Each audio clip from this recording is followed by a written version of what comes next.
There is a device that costs $1.47 in raw materials at any hardware store. It generates free, measurable electricity from ordinary backyard dirt using two small pieces of dissimilar metal, and it never needs to be recharged, replaced, or plugged into anything.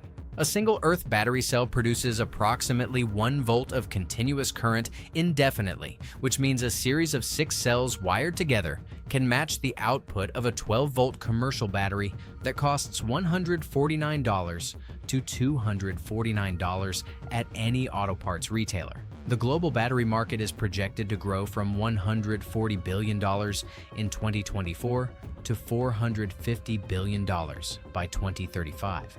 That is the industry that buried this. They buried it because dirt cannot be patented. Moisture cannot be licensed. A pair of metal plates in the ground cannot generate a subscription, a replacement cycle, or a service contract. The moment you learn what you are about to learn, you become a customer that the battery industry permanently loses. This is the story of the Earth battery that the energy storage industry prayed you would never find. Welcome to Forbidden Camping. If these stories matter to you, hit subscribe and the bell. This is where we dig up what the industry buried. Now let me take you back to where this formula was born. The year was 1841. One of the earliest examples of an earth battery was built by Alexander Bain in 1841 in order to drive a prime mover, a device that transforms the flow or changes in pressure of a fluid into mechanical energy. Bain buried plates of zinc and copper in the ground about 1 meter apart and used the resulting voltage of about 1 volt to operate a clock. Bain was a Scottish inventor, a watchmaker by trade, a man who thought about time the way most men think about breathing. He did not set out to threaten an empire. He simply needed a reliable way to power his new electric clock without the expense of chemical acids. So he walked outside, drove 2 metal plates into the wet Scottish earth, ran a wire between them, and watched the clock's hands begin to move. No acid, no fuel, no combustion, just dirt, moisture, and 2 different metals. That single experiment should have changed the trajectory of human energy production forever. It did not.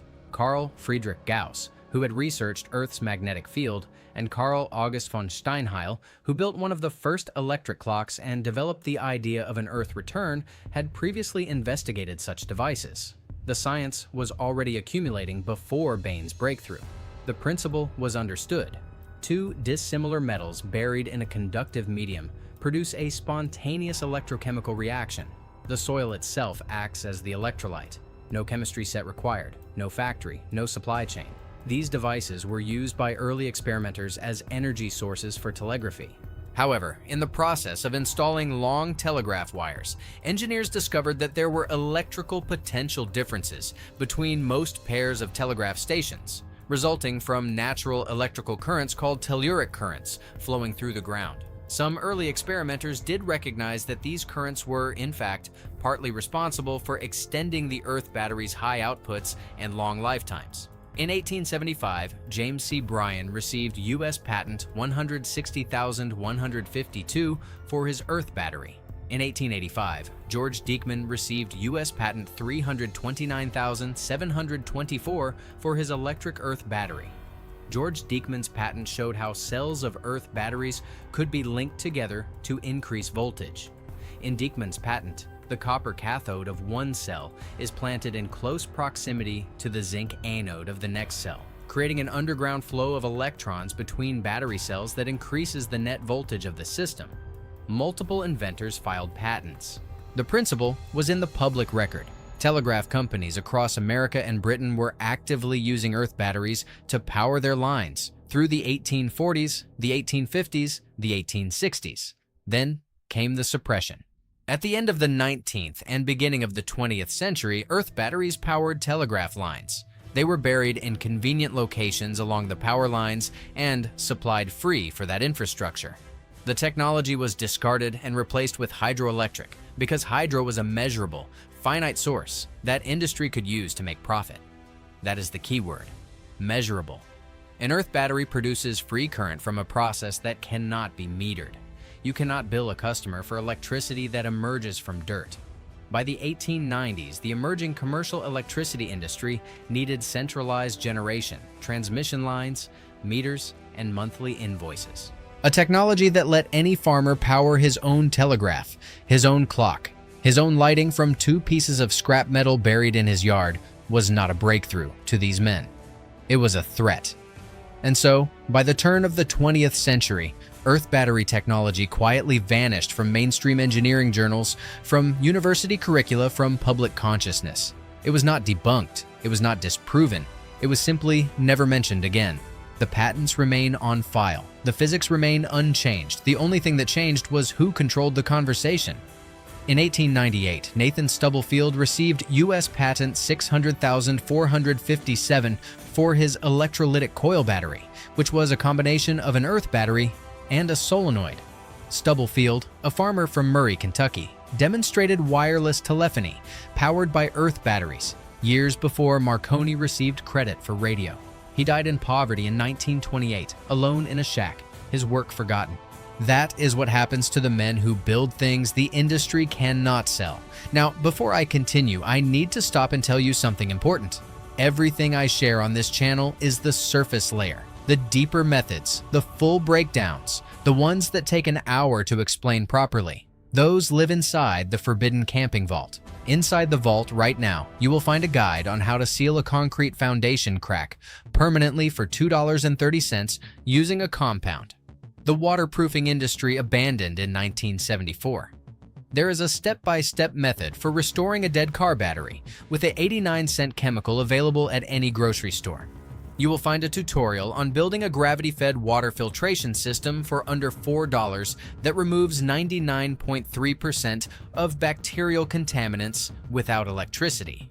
There is a guide showing how to insulate an attic permanently for $11 using a fire retardant material that was standard in the 1950s, before fiberglass manufacturers lobbied to replace it. You will find the full schematic for building a solar water heater from scrap parts that eliminates your hot water bill entirely. There is a wood preservation formula that costs $1.75 per gallon and lasts 40 years outdoors. A formula the deck staining industry replaced with products engineered to fade in 18 months. And there is a detailed breakdown of the vinegar and steel wool permanent rust conversion process that the auto body industry does not want you to understand. Over 10 guides in one place. No filler, straight to the point. The link is in the description right below this video. But stay right here because the science behind this is about to change how you see everything. Here is what is happening at the molecular level when you push a copper plate and a zinc plate into wet soil. An earth battery is a voltaic battery cell where 2 dissimilar metals, think zinc and copper, exchange electrons through a spontaneous redox reaction using soil as an electrolyte. The flow of electrons from the zinc to the copper creates a direct current. While localized conditions affect the level of current, any soil will generate a current between the electrodes of the earth battery. The zinc, which sits lower on the electrochemical series, oxidizes. It loses electrons. Those electrons flow through the external wire toward the copper, which is the cathode, the positive terminal. The soil between them is packed with dissolved mineral salts, organic acids, and moisture, all of which create an ionic bridge that completes the circuit. This is the exact same chemistry inside every commercial battery ever manufactured. The difference is that the soil never runs out of electrolyte because rainwater continuously replenishes the mineral content, and the microbial activity in the ground constantly regenerates the ionic environment. Soil can be used to generate electrical power in microbial fuel cells, which convert chemical energy from soil organic compounds into electricity via catalysis by soil source exoelectrogenic microorganisms. A 2016 study published in Frontiers in Microbiology examined 7 soil samples from across China and ran them in microbial fuel cells over a 270-day period. The results showed that soils with higher organic carbon content but lower soil pH generated higher peak voltage and charge. That means common garden soil, rich in compost and organic matter, outperforms laboratory electrolytes in sustained electricity generation. On average, the resulting fuel cell generated 68 times more power than needed to operate its sensors. A 2024 study led by researchers at Northwestern University built a dirt-powered fuel cell the size of a paperback book and found it produced 68 times more power than its sensors required to function. The researchers say all components for their soil-based microbial fuel cell can be purchased at a local hardware store. Now ask yourself a question. If ordinary dirt generates measurable, continuous electricity using nothing but two metals and moisture, why does every battery you have ever purchased contain toxic chemicals sealed inside a proprietary casing designed to corrode and fail within 2 to 5 years? The answer is not complicated. The system is not broken. It is working exactly as designed. Every alkaline battery, every lithium cell, every lead acid block you have ever bought was engineered with a finite chemical lifespan. The electrolyte dries, the plate sulfate, the seal degrades, and you go back to the store. The dirt in your yard does none of those things. The dirt in your yard has been generating electrochemical potential since before human beings existed. The global battery market is projected to grow from $140 billion in 2024 to $450 billion by 2035. That is not a number pulled from speculation. That is the documented market valuation. Some of the key players operating in this industry include A123 Systems, BYD Company Limited, Clarios, Duracell, East Penn Manufacturing, Enersys, and Exide. Companies like Duracell, Panasonic, and Energizer dominate the consumer battery space. Their entire business model depends on one principle: the battery must die. If the battery does not die, you do not buy another one. If you do not buy another one, the quarterly revenue projection collapses. You cannot build a subscription economy around a permanent fix. The Earth battery cannot be patented. The core materials, copper and zinc, are elements on the periodic table. The electrolyte is soil. The process is a naturally occurring redox reaction documented in peer-reviewed literature for over 180 years. There is no proprietary formula to license, there is no molecule to trademark, there is no intellectual property to defend, and therefore there is no mechanism through which a corporation can generate recurring revenue from your use of it. This is why it was buried. Not because it fails, because it works. And when it works, nobody comes back to buy more. Look at the reapplication cycle on a standard set of AA batteries. The average American household spends $186 per year on disposable batteries, according to Consumer Technology Association data. Each battery lasts 30 to 90 days depending on the device. That is 4 to 12 purchases per device per year, multiplied across flashlights, remotes, smoke detectors, clocks, and radios. Every single one of those devices could be powered by a simple earth cell that costs less than $1.50 to build and produces current for years with zero maintenance. The raw ingredient is not sold directly to consumers in a ready-to-use format because the battery industry controls the retail shelf. The algorithm buries simple solutions in favor of sponsored product listings. The distribution chain is designed to funnel you toward the product that fails on schedule. If this information is reaching you for the first time, consider what else has been kept from you. Share this video with someone who needs to hear it. Hit that subscribe button now because the next one goes deeper. Here is exactly how to build a working earth battery system. You will need the following: one copper plate measuring approximately 4 inches by 6 inches, available at any metal supplier or online for 83 cents. One zinc plate of the same dimensions, available for 64 cents. Both plates should be at least 1/16 of an inch thick. You will need approximately 18 inches of insulated copper wire, which costs less than 15 cents from any hardware store electrical aisle. You will also need a small section of your yard with moist soil, ideally rich in organic material.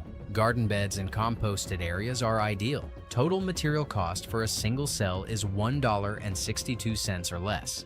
Begin by digging 2 narrow trenches approximately 12 inches deep and spaced 1 meter apart, oriented along the north-south magnetic meridian for maximum telluric current capture. To obtain the natural electricity, experimenters would thrust 2 metal plates into the ground at a certain distance from each other in the direction of a magnetic meridian, or astronomical meridian.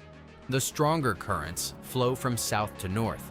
Place the zinc plate in the southern trench and the copper plate in the northern trench. Pack the soil firmly around each plate, ensuring full contact between the metal surface and the surrounding earth. Attach 1 length of insulated copper wire to each plate using a stainless steel bolt and nut. Strip approximately 1 inch of insulation from the free end of each wire. These are your positive and negative leads. The copper plate is positive, the zinc plate is negative. Check your voltage with a standard multimeter. A single cell will read between 0.7 and 1.1 volts, depending on soil moisture and mineral content. To increase voltage, build additional cells and wire them in series, connecting the positive lead of one cell to the negative lead of the next. 6 cells wired in series will produce approximately 4.5 to 6.6 volts, enough to trickle charge a USB device, run an LED lighting array, or power low-draw sensors and clocks indefinitely. To increase amperage, wire cells in parallel, connecting all positive leads together and all negative leads together. One critical safety warning must be stated here. When handling zinc plates, particularly when cutting or filing them to size, zinc dust is generated. Finely divided zinc dust is pyrophoric, meaning it can ignite spontaneously in the presence of moisture and air. In 1993, a zinc dust explosion at a metals processing facility in Lockport, New York, killed 1 worker and injured 5 others. Always cut zinc plates outdoors away from any ignition source. Wear a rated dust mask and safety glasses. Never store zinc shavings in a sealed container. Dispose of them in an open metal bin. This is not a theoretical risk. It is a documented industrial hazard. The total cost for a 6-cell earth battery array producing usable voltage is $9.72. A comparable commercial deep cycle battery from a retailer delivers the same starting voltage and cost between $89 and $249. The commercial battery will need replacement in 3 to 5 years. The earth battery will produce current for as long as the soil remains moist and the plates remain buried. Even in drought conditions, a single watering every few weeks restores full output. This knowledge did not disappear because it failed. It disappeared because it eliminated the need for a purchase. Every generation before the 1920s understood the basic principle that 2 metals and wet earth produce electricity. Your grandparents' generation, the generation that built this country's roads, its bridges, its telegraph network, they knew this. They used it. They relied on it. And then an industry decided that knowledge was too dangerous to leave in the hands of ordinary people. Because ordinary people with free electricity do not generate quarterly earnings. They do not drive shareholder value. They do not need the grid. What you learn today is not a hack. It is not a life hack. It is not a trick. It is fundamental electrochemistry, published in the Proceedings of the Royal Society, documented in U.S. Patent Office records dating back to 1841, verified by peer-reviewed studies at Northwestern University in 2024 and Frontiers in Microbiology in 2016. It was taken from your family's knowledge base and replaced with a product designed to expire. Learning it again is not a novelty. It is an act of reclamation. Subscribe to this channel if you believe that knowledge should not have an expiration date. Share this video with someone who has been buying batteries their entire life without knowing the ground beneath their feet could do the same job for free. Hit the like button so this reaches someone the algorithm was designed to keep in the dark. The next vault opens soon, and what is inside is even heavier than what you heard today.